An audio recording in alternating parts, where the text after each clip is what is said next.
দুৰ্বল মানুহে যদি জীৱনৰ কোবাল নদী পাৰ হয় তোমাৰ সাহত তুমি হেৰুৱাবানো কি দুৰ্বল মানুহে যদি জীৱনৰ কোবাল নদী পাৰ হয় তোমাৰ সাহত তুমি হেৰুৱাবানো কি মানুহ যদিহে নহয় মানুহ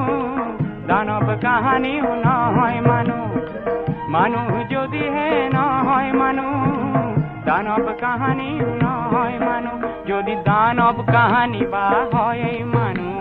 লাজ পাব কোনে নোপোৱা সমনীয়া মানুহে মানুহৰ বাবে যদিহে অকণো নেভাবে অকণি সহানুভূতিৰে ভাবিব কোনে নোপোৱা